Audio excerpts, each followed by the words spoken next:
Let's talk about the 5 most important tips I used to go from making $60 in my first 5 months on Fiverr to nearly $1,800 the following 5 months on Fiverr. Hi, my name is Matt, and I'm I'm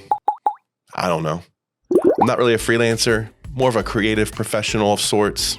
And while Fiverr is not like my primary gig, it's more of an experiment than anything, but it's something I have some fun with doing on the side. So let's talk about the 5 most important tips that really took me from making nearly nothing to actually it being a little bit of a form of supplemental income. Tip number 1 is niche down until you find your audience. I put it that way because in the beginning, you may niche down to focus on a particular client just to find out that it's still very oversaturated and you need to niche down even more. For instance, instead of saying you're just a graphic designer or a video editor and just targeting all of those jobs, you could target, I'm a video editor for small businesses, or I'm a video editor or graphic designer for nonprofits. This will allow you to target a more specific audience so that your particular gig is not just completely lost in the void. If you niche down and you're still not getting impressions, that could be a sign that you need to niche down more. Keep on doing that until you find your audience. Tip number 2. Create as many gigs as Fiverr will allow. At the beginning, as a new seller, Fiverr gives you access to 4 gigs. I've seen new sellers just create 1 gig that focuses on the primary thing that they do just to get no traction, very few impressions, and no orders. When I started out, I knew what my primary gig was, and guess what? No one was interested. However, I created 3 secondary gigs that targeted the same audience, but with slightly different offerings. 2 of the 3 secondary gigs began to get a lot of traction during that second 5-month period. And because those secondary gigs were targeting the same audience that my main gig was targeting, my main primary gig began to gain momentum in the search results. So think outside the box with your listings and make sure that you have, yes, maybe your primary gig, but have some other offerings as well that target the same audience that your primary gig is targeting.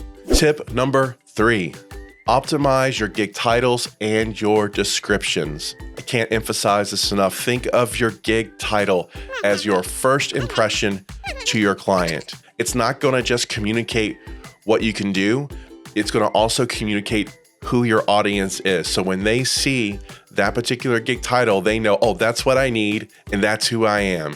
If you're already a successful Fiverr seller, this might not be super important. You can be more broad and not necessarily target with your description. But in the beginning, you're going to want to communicate what you're offering and who you're targeting. Hey, and if you're getting value from this video, don't be afraid to click the like button and maybe even comment. I don't know why I whispered that. Or maybe subscribe. So tip number 4, research the competition. This could have been tip number 2, but this is the order that I used at the beginning. And I think there were some benefits to it.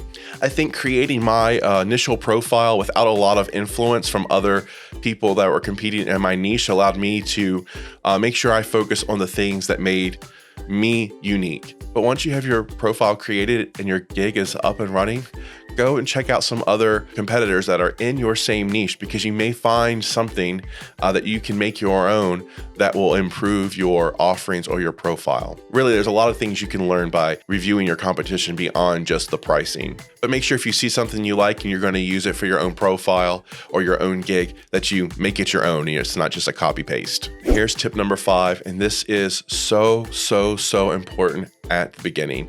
You need to provide exceptional, world-class customer service. You know the phrase, the customer's always right?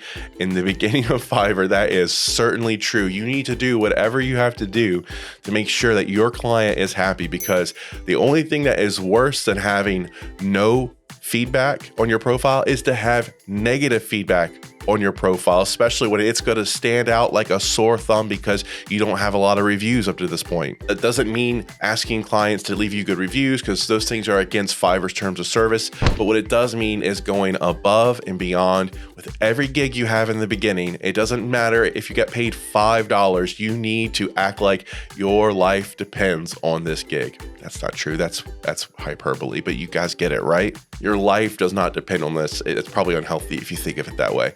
The point is, take it very seriously. So there are your 5 tips. If you want more tips or advice, you can maybe watch this next video.